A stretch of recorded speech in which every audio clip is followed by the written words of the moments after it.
Sure, there are those evenings. They demonstrate how a straightforward strategy may rapidly devolve into chaos. That evening was a perfect example of that type of night. It should have been obvious that this evening would be anything but average when David remarked, "I want you to look gorgeous tonight." Oops. However, I chose not to. Maybe I was just not in the mood to. The night would come to a close, and with it, all my preconceived notions about who I was, how I felt, and my future would disappear. I stepped one more time in front of the mirror, clad in my short red top and black skirt. The scarlet lipstick on my lips appeared to radiate light, while my waves hung loosely over my shoulders. Like always, I tried to read David's expression of adoration. Standing beside me, he wore his outfit with the same dashing confidence as before. "Emily, you look just stunning," David whispered as he gently kissed the nape of my neck. I felt a bit more assured after I saw the look of approval on his face. There will be no forgotten evening.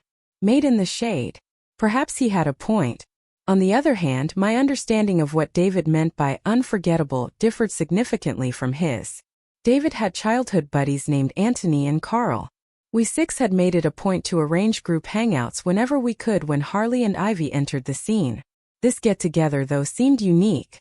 To this day, I can still picture David's easygoing demeanor with them. How natural it was for them to joke and laugh. The link between them remained strong even though they were all adults now, with spouses and responsibilities. I felt a creepy discomfort the moment I heard Antony's name. His magnetic personality was contagious. After meeting Antony, you would never forget him.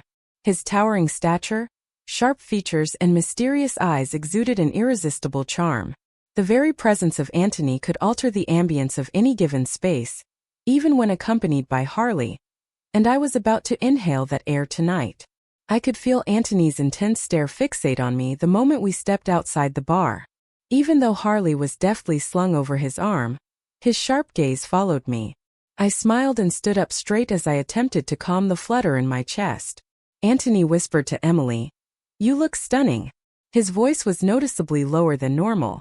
For an instant he looked down at my legs, and I felt self-conscious about my miniskirt. The weight of Antony's gaze unnerved me, even though David was standing immediately beside me. "Thank you," I responded, my voice barely audible. Although Antony never once looked away from me, Harley let out a small laugh in response to something Carl said. Carl and Ivy were laughing and chatting enthusiastically as we set up our drinks and took our seats, their voices carried by the music. Even though Antony couldn't tear his eyes away from me, David sat next to me, completely absorbed in the stories. Sitting close by, Antony hadn't blinked an eye. There was an air of tension that only the two of us could perceive, as if the stillness between us were more audible than the sounds of laughter all around. That feeling of worry intensified within me. I could just feel Antony's fascination with me. I could feel his intense gaze tracking my every movement as I crossed my legs and adjusted my posture. Something else than just discomfort washed over me as the realization of this swept over me like a heat wave. Feeling the rush of teetering on the brink of a forbidden realm. According to Antony, who was sipping from his glass, "Emily, you're unusually silent." His voice maintained that signature low-pitched taunt. "In my memory, you were far more outgoing." "Occasionally, it's pleasant to merely listen," I responded, averting my gaze. I could tell he was aware I was going off the rails because of the subtle grin he was wearing on his lips. David stood up to say hello to someone he recognized at a different table, and I remained seated. Antony moved in close to me, his shoulder touching mine almost immediately. The warmth and teasing touch of his breath against my flesh was palpable. "Emily, you look just stunning tonight," he whispered in a low, personal voice. It was exciting and unnerving to have him so near. I just wanted to express my gratitude because my heart was beating. However, I was aware in my heart that Antony's closeness was not harmless. It was then that I sensed a change in the vibe of the entire evening. The look, the words, the proximity of Antony.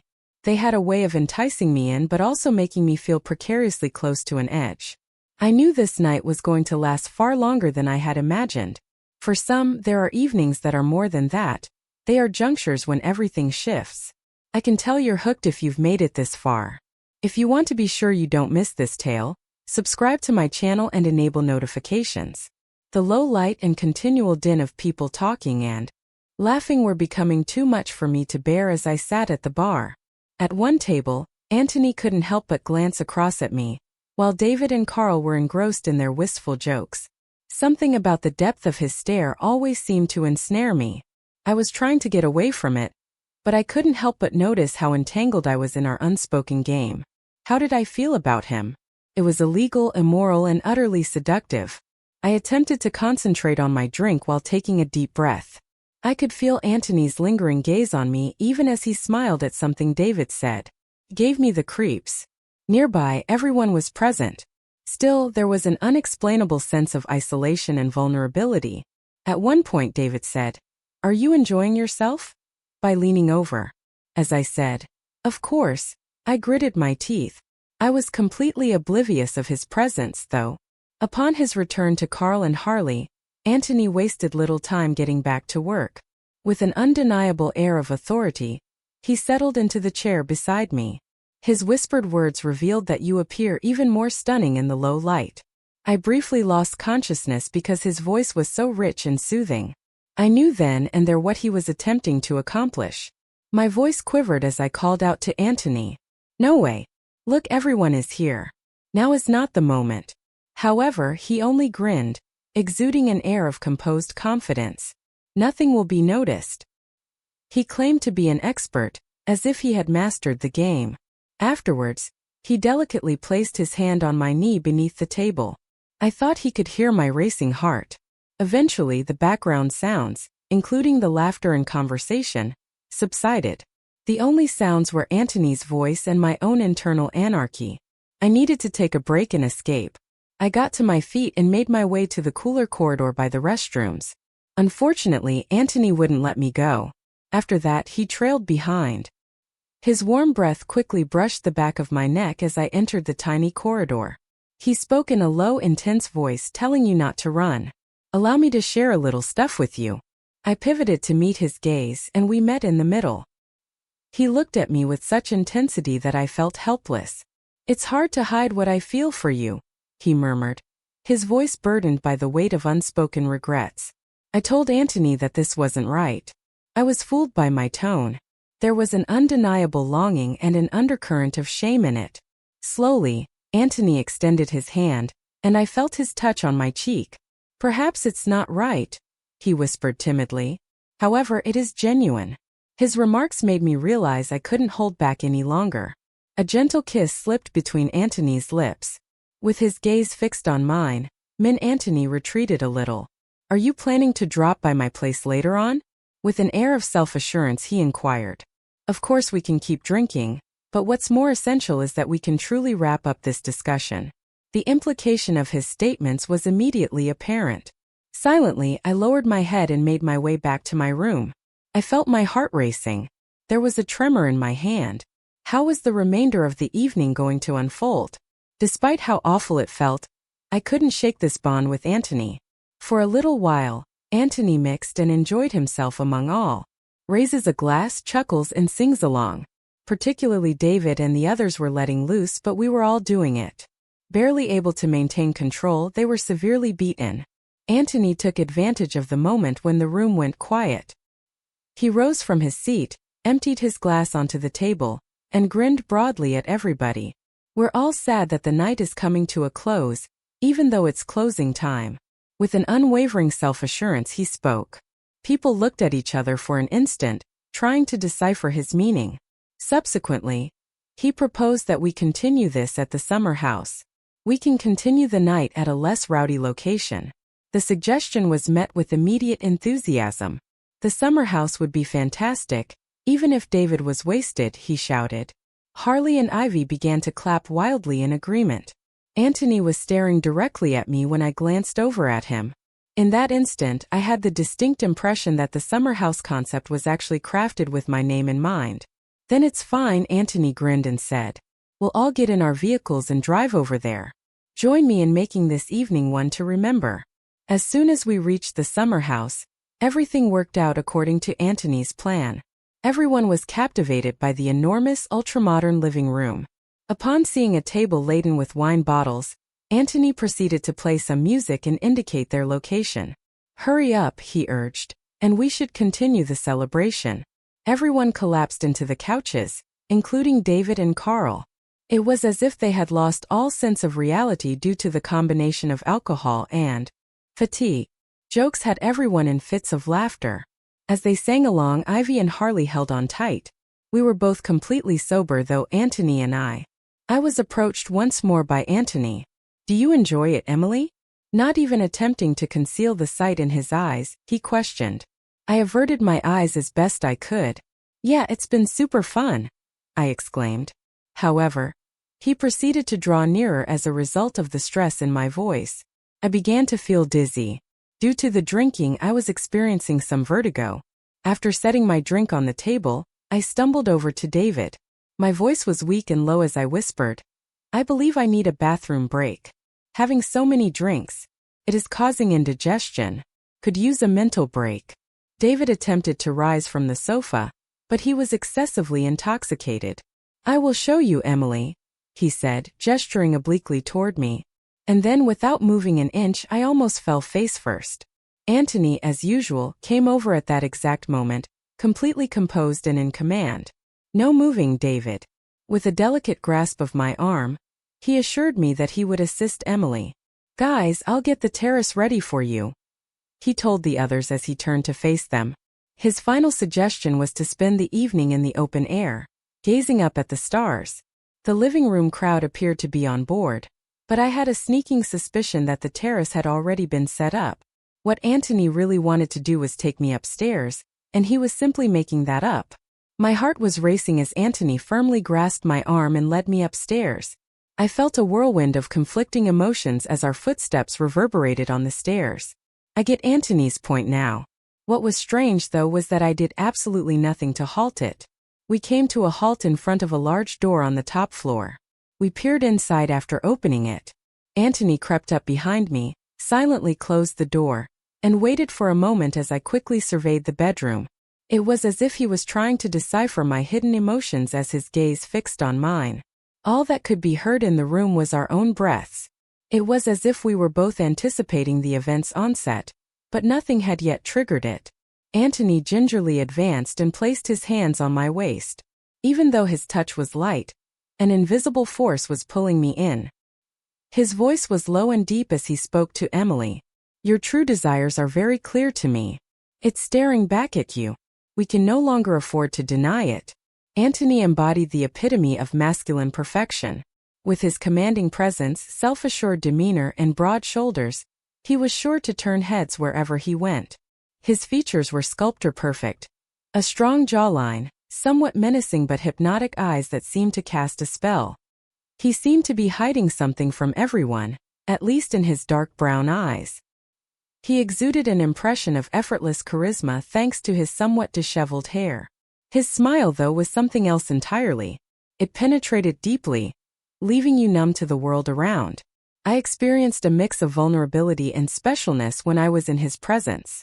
I was proud, but I was also secretly excited, since this attractive man was paying attention to me. Words wouldn't come out of my mouth no matter how hard I tried. My heart raced even faster as his gentle hands drew me nearer. It seemed as though time stood still the moment his lips met mine. The passionate and powerful kiss was like a wave that let go of all I had been holding back. My barriers were blown to smithereens by the internal conflict between the exhilaration and the terror of being caught.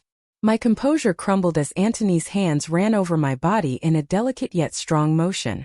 Craving his warmth, I reached up and placed my hands on his big shoulders. As evidence of the intensity of his touch, a little gasp slipped out of my mouth.